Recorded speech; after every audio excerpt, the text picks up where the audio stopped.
வணக்கம். இது நம்ம கிச்சனில் நமக்கு என்ன பண்ண போகிறோம்னா ஈஸி மெத்தட், குயிக் மெத்தடில் கேரட் அல்வா பண்ண போகிறோம்.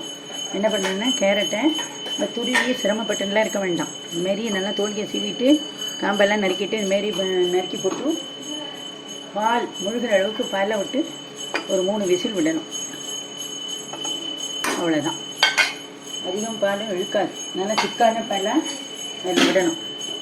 இப்போ இதை அடுப்பை பற்ற வச்சுட்டு நல்லா 3 விசிலோ 4 விசிலோ நல்லா குழவா வர வரைக்கும் வேக விடணும். வெந்து வரட்டும். மூடியை போட்டு மூடிடலாம். வெந்து வரட்டும் பார்ப்போம். இப்போ நம்ம பாலில் வேக வச்ச கேரட்டு வெந்துருக்கான்னு பார்ப்போம். ஆவி அடங்கிட்டு நல்லா 3 விசிலோ 5 விசிலோ விட்டுக்கலாம். இதுமாரி இருக்கா. இதை நம்ம மிக்ஸி ஜாரில் போட்டு ஒரு கோல்ஸ் பேஸ்ட்டாக அரைச்சிக்கணும். இப்போ இதை நம்ம மிக்ஸி ஜாரில் போட்டுருக்கோம். இதை ஒரு கோல்ஸ் பேஸ்ட்டாக அரைச்சி விடுவோம். இப்போ நம்ம அரைச்சின்னு வந்தாச்சு. இப்போ நம்ம நல்லா அரைச்சின்னு வந்துட்டோம். இதே அந்த பாத்திரத்தில் கொட்டி அடுத்து என்ன பண்ணுறதுன்னு பார்ப்போம்.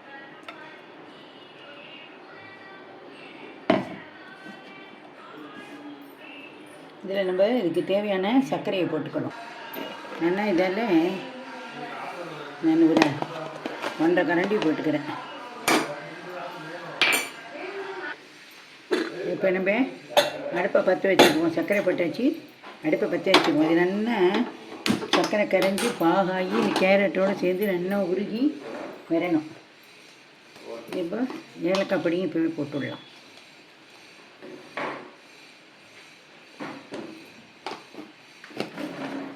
இது ட்ரெடிஷ்னல் மெத்தட் கிடையாது, சேம் மெத்தட் தான், ட்ரெடிஷ்னல் மெத்தட் தான். ஆனால் இதில் சின்ன வேரியேஷன் என்ன, நான் கேரட்டை துருகலை. எனக்கு டைம் இல்லாததுனால என்னால் துருகலை. நான் நல்லா பாலில் வேக வச்சுட்டு நல்லா மிக்சியில் ஓட்டிட்டு அரைச்சிட்டு கோர்ஸாக அதுக்கப்புறம் வச்சுருக்கேன். இது நல்லா சுண்டி வரட்டும். ஆக்சுவலாக என்ன பண்ணணுன்னாக்கா கேரட்டை நல்லா தோலியை சீவி நல்லா அலம்பி துருவி அதை நல்லா நெய்யில் வதக்கணும். நெய்யில் வதக்கிட்டு அதுக்கப்புறமா சர்க்கரையை போட்டு ஏலக்காய் பொடியும் போட்டு நல்லா சர்க்கரை கரைஞ்சி அதோடு சேர்ந்து வர வரைக்கும் கிளறி இருக்கணும். அது மணலாக திரியாக வரும். அது ஒரு டேஸ்ட்டை கொடுக்கும், இது ஒரு டேஸ்ட்டை கொடுக்கும். இது நல்லா சுருங்கி வரட்டும் பார்க்கலாம். இப்போ நம்ம அல்வாக்காக நெய் விட்டு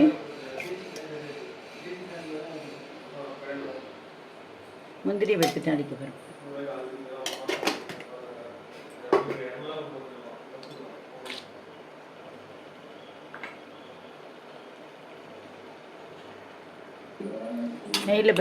நெய்யில் முந்திரி பருப்பை வறுத்துட்டு வர வேண்டிதான்.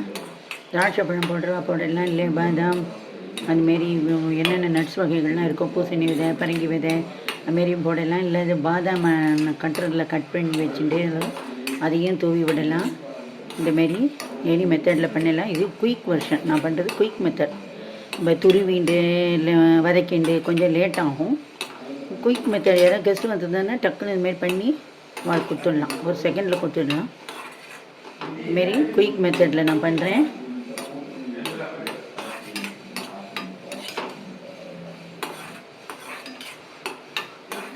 இதே மாரியே பீட்ரூட் பண்ணலாம், சவுச்சூரில் பண்ணலாம், நூல்கோலில் பண்ணலாம், நிறைய வேரியேஷன் காய்கறிகளில் பண்ணலாம், மிக்சடாகவும் பண்ணலாம். இப்போ நான் அடுப்பை ஆஃப் பண்ணிடுறேன். இது நல்லா வறுபட்டு வச்சுட்டு எடுத்து தூக்கி அதில் போடணும். இப்போ நெய்யில் வறுத்த முந்திரி பருப்பை இதில் போடுறோம்.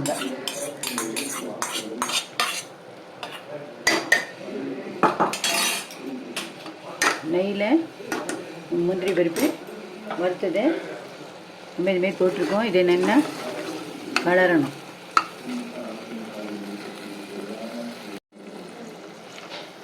நல்லா சுருண்டு வரணும். சுருண்டு வர அளவுக்கும் பண்ணணும். எல்லாம் குழந்தைகள்லாம் இந்த கேரட் சாப்பிடாத குழந்தைகளுக்கெல்லாம் இந்தமாரி பண்ணி கொடுத்துடலாம். இவெல்லாம் சமைத்தா சாப்பிடுவா. நெய் இந்தமாரி தளன்னு இருக்கணும். கடைகள்லாம் முக்கால்வாசி யாரும் இந்த அளவுக்குலாம் நெய் விடுறதில்லை. ஆனால் விட்டால் தான் நல்லா இருக்கும். இதுக்கு அவ்வளோவா நெய்யும் இழுக்காது. இதுக்கு நெய்யெல்லாம் அவ்வளோவா இழுக்காது. இந்த மெத்தடில் பண்ணினா நெய் அவ்வளோவா இழுக்காது. இது இன்னும் கொஞ்சம் நல்லா வதங்கட்டும், நெய்லேயே நல்லா வதங்கி வரட்டும். இப்போ நம்ம நெய் நல்லா கசிஞ்சு வந்துடுச்சு. இதை நல்லா இறக்கிடலாம். நம்ம இறக்கிட்டு ஒரு சர்விங் பவுலுக்கு மாற்றிடலாம்.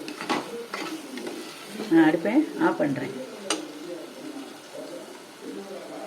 நான் இப்போ இதை ஒரு சர்விங் பவுலுக்கு மாற்ற போகிறேன். இதுலேயே நம்ம நல்லா முந்திரியெல்லாம் போட்டு கிளறிட்டோம். இதில் இன்னொன்று என்ன பண்ணலாம் அப்படின்னா, இன்னும் ரொம்ப டேஸ்ட்டாக இருக்கணும் அப்படின்னா, நம்ம கேரட்டை பாலில் வேக வச்சோம் இல்லையா, அப்போவே இந்த முந்திரி, அந்த திராட்சை, அப்புறம் பாதாம், எந்த நட்ஸ் உங்கள்கிட்ட நீங்கள் வச்சுருக்கீங்களோ, எதோ உங்களுக்கு யூஸ் பண்ணணும்னு தோன்றதோ அதெல்லாம் இந்த பாலில் நல்லா வேக வச்சுட்டு அதை இந்த இது அரைக்கும் போதே அரைச்சிடணும். நைஸாகவும் அரைக்கலாம், கோர்ஸாகவும் அரைக்கலாம், உங்கள் விருப்பம். ஒவ்வொன்றும் ஒவ்வொரு டேஸ்ட்டை கொடுக்கும். இப்போ என்ன பண்ணணும் அப்படின்னா, நான் பாதாமும் கட்டரில் துருவி வச்சுருக்கேன். இதை வந்து இது மேலே அப்படியே தூவ போகிறேன். தேவையான அளவு தூவிக்கலாம். இதேமாரி நீங்களும் பண்ணி பாருங்க. நான் பண்ணுற ரெசிபீஸ்லாம் உங்களுக்கு பிடிச்சிருந்தா லைக் பண்ணுங்கள், ஷேர் பண்ணுங்கள், கமெண்ட் பண்ணுங்கள். எந்த ரெசிபி போடணுங்கிறத சொல்லுங்கள். செஞ்சு பார்த்து எப்படி வந்ததுங்கிறதையும் கமெண்டில் சொல்லுங்கள். நீங்களும் இதேமாரி பண்ணி பாருங்க. நன்றி.